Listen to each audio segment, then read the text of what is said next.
নিশ্চয়ই থাম্বনেলের উপর টেক্সট দেখে ভাবছেন কি হয়েছে। ধরা খেয়েছি বলতে আজকে সকালে ব্রেকফাস্টের উপর ভাবছিলাম রান্না কিছু বসানোর পরে ফ্রিজটা ক্লিন করব, কারণ ফ্রিজটা অনেক দিন ক্লিন করা হয়নি। তো যেই ফ্রিজেটা সুইচটা বন্ধ করে দিলাম, তারপরে কিছু কিছু জিনিস বের করে নিয়ে আসবো ভাবছিলাম, সেই মধ্যে দেখলাম আসলে গ্যাসটা চলে গিয়েছে। তো কী কারণে যেন গ্যাসটা গিয়েছে আসলে বলতে পারছিলাম না। তো আমার এখানে দেখা যায় যখন গ্যাসটা চলে যায় তখন কিছুক্ষণ পর বলতে 10 মিনিট, অনেক সময় 30 মিনিট, বেশি হলে 1 ঘন্টা পর চলে আসে। মানে তেমন থাকে না, চলে আসে, গ্যাস থাকে প্রায় সময়। একদম মানে যতটুকু আমার ভাত রান্না হয়ে যায় ঠিক ডিম থেকে একটু বেশি হলেও ও তো থাকে। আজকে দেখা যাচ্ছে অনেকক্ষণ গ্যাস আসছে না। তো এখন যেহেতু গ্যাসও আসছে না, রান্নার কাজটা পাকঘরে করা যাবে না। তো ভাবছিলাম যে এটা প্রিপ্ল্যান করেছিলাম সেটা এখন চেঞ্জ করে ফেললাম।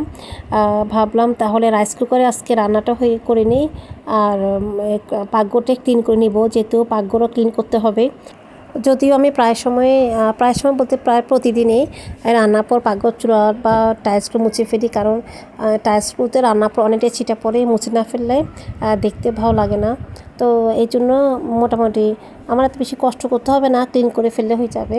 তো তারপর যেহেতু ভাবছি ক্লিন করব, তো যেহেতু ফ্রিজটা ক্লিন করা হচ্ছে না আজকে গ্যাসের কারণে, তো এই জন্য চলে গেলাম কিচেন রুমে, কিচেন রুমটা ক্লিন করার জন্য। তার আগে দুপুরের রান্নার আয়োজনে ছিল, আজকে ছিল আসলে আমি ঘুম থেকে উঠে ডাল ভিজিয়েছিলাম, চাউলও ভিজিয়ে দিয়েছিলাম। যারা আমার ভিডিও দেন তারা সবাই দেখবেন আমি চাল আর ডালটা আগে ভিজিয়ে রাখি। তো আমি ভাতটা রান্না করে ফেলতে পেরেছি, গ্যাস তখন চুলায় ছিল। যেহেতু এখন ভাবছিলাম খাসি মাথা ভুনা করব আলু দিয়ে, আর ছোটো বাচ্চার জন্য চিকেনটা ভুনা করব, কারণ ও খাসিটা পছন্দ করে না। কারণ কী করবো, যদি একটা রান্না করতে হবে, এই জন্য শুধু খাসি মাথাটা আলু দিয়ে একটু কারি করব। আর এই ফাঁকে যেটা বলছিলাম, আমরা পাকঘর ক্লিন করতে তেমন একটা সময় লাগবে না। তো এই জন্য ভাবছিলাম একটা ড্রেস ছিল সেটা একটু সেলাই করে নিই। তো আমি এই যে এই ড্রেসটাতে অনেক বেশি খ্যাত ছিল, অনেক কাপড় ছিল, এই জন্য আমি ড্রেসটা নায়রা কাট করে কেটেছি। আর দেখুন আমি 4টা টোকেন দিয়েছি, পিছনে 2টো, সামনে 2টো, এভাবে সেলাই করলে ড্রেসটার ফিটিংটা খুব সুন্দর থাকে। তো সেটাও দেখিয়ে দিলাম। আর আসলে সবসময় তো সুযোগ পাওয়া যায় না, কারণ যখন চুলা গ্যাস থেকে আমাদের অনেক কাজ থাকে। আমার ম্যাক্সিমাম সময় আমার তো দিনের বেলা যদি সেলাই করি রান্না দেরি হয়ে যায়, আর রাতে যদি সেলাই করি ঘুমাতে দেরি হয়ে যায় বা বাচ্চাদের পড়ানো যায় না। এই জন্য যখনই সময় পাই তখনই সেলাই করি। তো আমার প্রায় অনেকগুলো ড্রেসই আসলে ঘরে পরার জন্য সেলাই করতে হবে, ভাবছিলাম এ ফাঁকে করে ফেলবো, তো আজকে এটা করে নিয়েছি। তো আপনাদের কাছে কেমন লেগেছে ড্রেসটি অবশ্যই কমেন্টস করে জানাবেন। আর যদি আপনাদের কোনো কাটিং সম্পর্কে বা সেলাই সম্পর্কে কোনো কিছু জানার থাকে অবশ্যই আমাকে জানাতে পারেন। আমি যতটুকু জানি মানে ততটুকুর মধ্যে আপনাদেরকে হেল্প করার চেষ্টা করব। এই যে আমি দেখেন রাইস কুকারে রান্নাটা বসিয়েছিলাম, যে কালারটা খুব সুন্দর আসছে আসলে, আর খুব সুন্দর মশলা ফ্লেভারও আসছিল।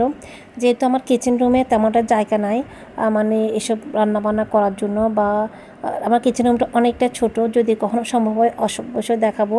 তো আমি চলে আসছি, এটা আমার বাচ্চাদের পড়ার টেবিলে, এখানে আমাকে রাইস কুকারটা বসাতে হয়েছে। এই জন্য আশেপাশে দেখতে পাচ্ছেন বই খাতা। তো যদি দেখতে খারাপ লাগে অবশ্যই কেউ কিছু ভাববেন না। এই যে আমার এই যে খুব সুন্দর ফ্লেভার আসছে, আর আলুগুলো প্রায় সিদ্ধ হয়ে আসছে। আমি সব মশলা দিয়ে বসিয়ে দিয়েছিলাম, আমি ভেবেছিলাম আসলে এত দ্রুত সিদ্ধ হবে না, কিন্তু দেখা যাচ্ছে খুব দ্রুত সিদ্ধ হয়ে আসছে। আর দেখুন দেখতে বোঝা যাচ্ছে কতটা টেস্ট হয়েছে, তেলগুলো খুব সুন্দর উপরে উঠে আসছে, আর খুব টেস্টি একটা ফ্লেভারও আসছে। আমার কাছে মনে হচ্ছিল যে গ্যাস থেকেও রাইস কুকারে খুব তাড়াতাড়ি সিদ্ধ হয়েছে খাসির মাথা, কারণ খাসির মাথায় বেশি থাকে চর্বি আর হাড়, যদি আমি কিছু হাড় ফেলে দিয়েছি। তো সেটা বলছিলাম, আপনাদের কাছে কার কাছে কেমন মনে হয় অবশ্যই জানাতে পারেন, যে রাইস কুকারে কি রান্নাটা দ্রুত হয় নাকি গ্যাস ওভেনে রান্নাটা দ্রুত হয়। আমার কাছে একটু মনে হচ্ছিল রাইস কুকার রান্নাটা দ্রুত সিদ্ধ হয়েছে। তা আমি যে কিচেন রুমে চলে আসলাম, আমি এখানে দিয়েছি একটু বেকিং সোডা, যা পুরো দেখারও হয়নি, দিয়েছি আমি এখানে ভিমবা লিকুইড কিছুটা, আর দিয়েছি আমি ডিটারজেন্ট পাউডার দিয়ে ভালো করে কুসুম গরম পানি দিয়ে মিক্স করে নিয়ে একটা নেট নিয়েছি। নেট দিয়ে খুব ভালো করে আমি একটু মুছে নিচ্ছি টাইলসগুলো। তো এভাবে করে নিলে আসলে সবসময় করার কারণে করে ফেলে এত বেশি মানে সমস্যা বা কষ্ট হয় না। কিন্তু গত 2 দিন যেহেতু আমি বাসায় ছিলাম না, তেমনটা ক্লিন করা হয়নি, এই জন্য অনেকটাই ময়লা জমে গিয়েছে, দেখে বোঝা যাচ্ছে। তো আসলে সবগুলো ময়লায় কাপড়টাতে উঠে নিয়ে আমাকে স্ক্রাবার ইউজ করতে হয়েছে, তাছাড়াও হচ্ছিল না। আর যেহেতু কুসুম গরম পানি বলছিলাম, আমি কুকারে আগে একটু গরম পানি বসিয়েছিলাম, সেখানে নিয়ে নিয়েছি।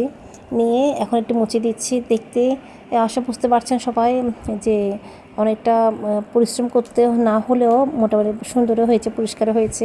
কারণ চুলার পিছনে পরিষ্কার করা একটু টাফ, কারণ চুলাটা নড়ে যায়।